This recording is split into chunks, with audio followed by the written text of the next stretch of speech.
Tidak mengatakan adanya pekerjaan yang hidup di dalam negara. Walau begitu, rakyat tetap hidup bahagia di bawah kepemimpinan sang raja muda. Disitulah hidup seorang penjalan yang miskin bersama anak perempuannya yang cantik dan manisnya.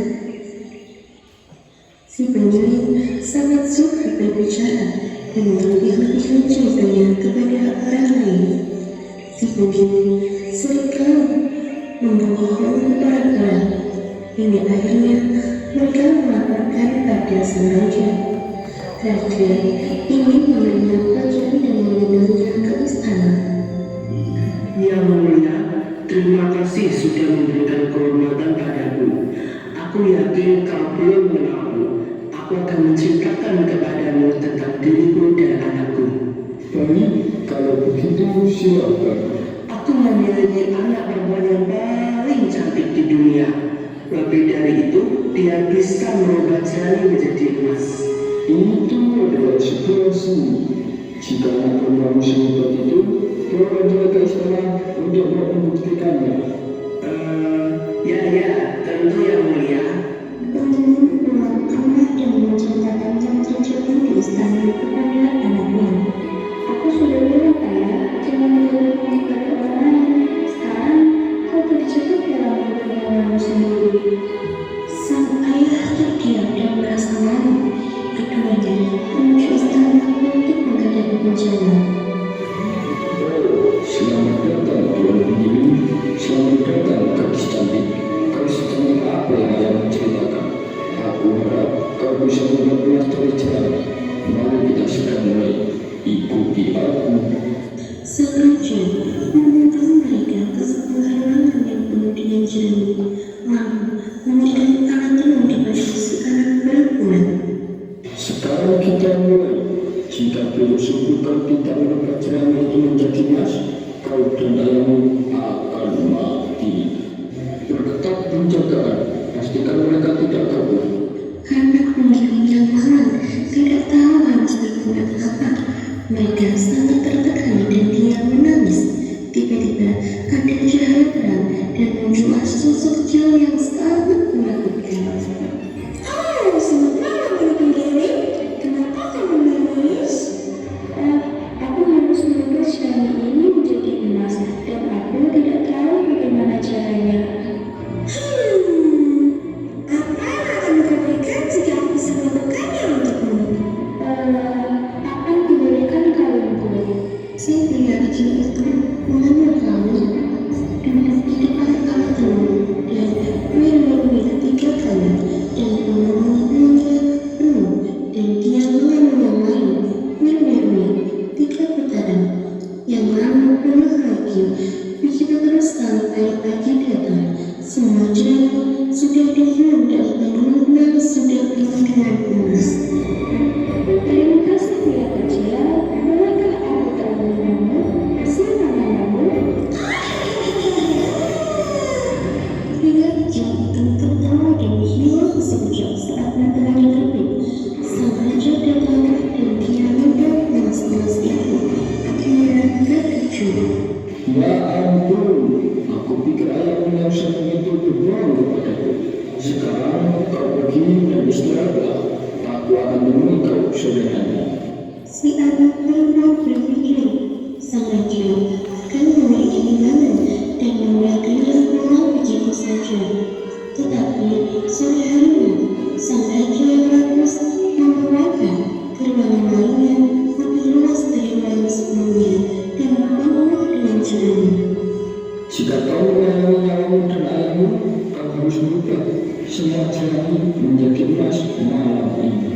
Gadis itu tidak tahu harus berbuat apa lagi dan dia mulai menangis. Kemudian nenek kecil itu datang lagi. Jangan menangis. Apa yang akan kau berikan jika aku bisa melakukannya lagi? Dia berpikir sejenak dan menyadari jauh-jauh emasnya.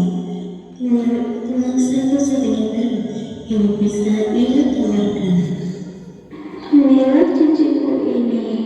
Pria kecil itu mengambil itu dan mulai membicarakan menu. Esok harinya, semua cermin sudah bergulung menjadi emas. Terima kasih pria kecil, mulai aku tahu namamu. Siapa namamu? Pria kecil itu tertawa dan hilang dalam sekejap. Sang raja masih lagi dan kembali terkesima dengan apa yang dia lihat. Ya ampun, kau benar-benar istimewa. Aku tidak memiliki kata-kata untuk memuji. Silakan pergi dan beristirahatlah. Aku akan temui sore nanti.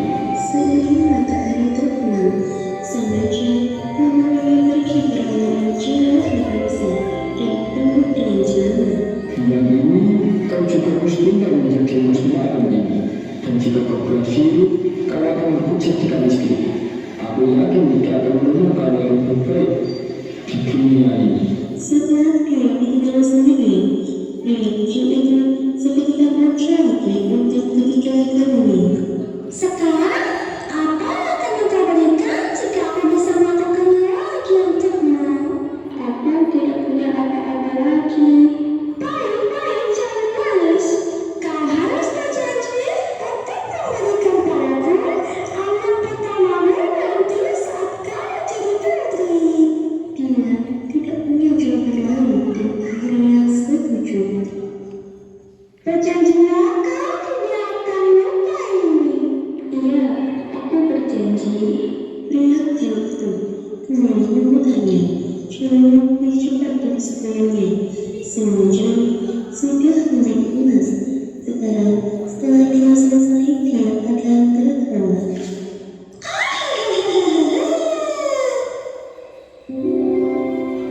Pagi hari, sang raja datang dan melihat pekerjaan semesta seperti yang dia inginkan. Oh, sayang, kau sudah cukup membuktikannya. Aku akan menikahimu besok.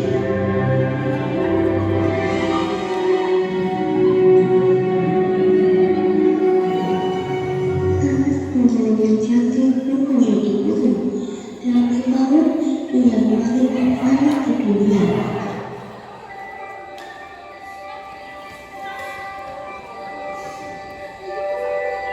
Jangan lupa aku janjikan pada lelaki itu. Suatu hari, saat dia sedang menerimanya, tiba-tiba lelaki itu muncul kembali. Apa kau lupa janjimu, putri? Tidak, aku masih ingat akan janjiku. Tapi aku sangat mencintai anakku. Bisakah aku minta maaf padamu? Sekarang, aku ini seorang putri. Kau bisa meminta apapun yang kau mau, asal jangan anakku. Aku bisa berikan semuanya kepadamu. Tidak, aku ingin sesuatu hidup dibandingkan serata di seluruh dunia.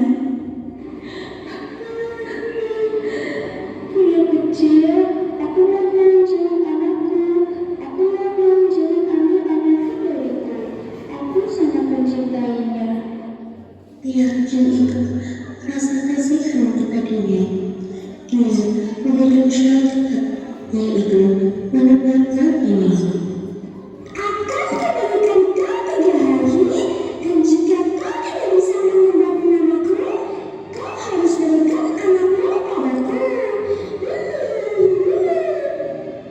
Terima kasih pria kecil, aku akan mencari namamu. Aku berjanji. Baiklah, aku akan kembali besok. Sang putri selalu memikirkan semua nama yang dia tahu. Keesokan hari, dia memberikan pesan untuk menanyakan ke semuanya mengenai pesta dia temukan. Pria kecil itu kembali. Jadi, sudahkah kau menemukan namaku? Namamu adalah Casper. Itu bukan namaku. Apakah namamu Melukut? Bukan itu. Natasha? Bukan. Sang putri menyebutkan semua nama yang dia tahu dan mengucapkan semua nama yang ada di depan nama.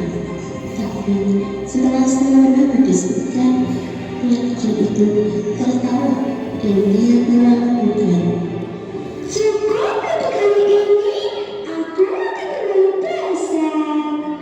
Bersiaplah. Di hari kedua, sang putri mengirimkan kurir ke kerajaan Angga untuk menemukan nama yang paling baik. Pria kecil datang pada sore harinya dan sang putri sudah siap dengan daftarnya.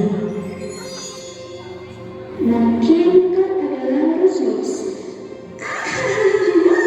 Itu bukan nama aku. Simpson.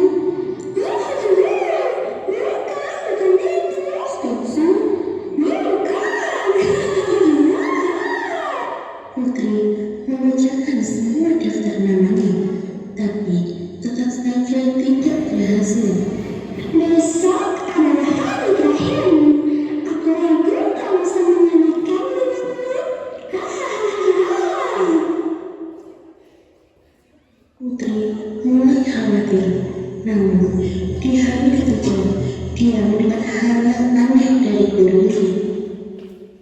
Aku tidak berhasil menemukan satu nama baru.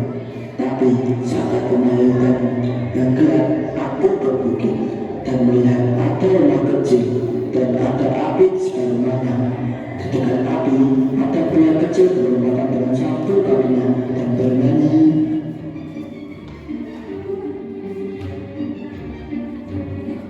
Kalian tidak menggunakan wisata kemasan. Bila-bila putri jiwa dan aku sampai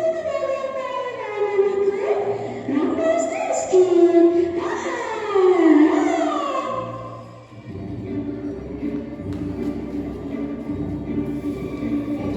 Nah, itu dia. Aku tidak tahu betapa senangnya aku sekarang ini. Sang putri menarik kalungnya dan memberikan jika kurir itu sebagai imbalan. Beberapa saat kemudian, pria kecil itu hadir kembali. Sekarang putri, siapakah namaku? Apakah kau dipanggil Richard? Tidak. Apakah kau dipanggil Harry?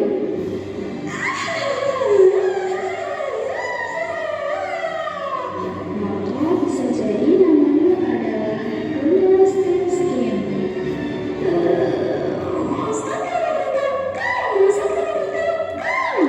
Dengan pengaruh, dia menghentakkan kaki kanannya ke tanah dan masuk sampai ke atas dengkul. Kemudian dia menarik kaki kirinya dengan kekuatannya dan dia pun terbelah-belah.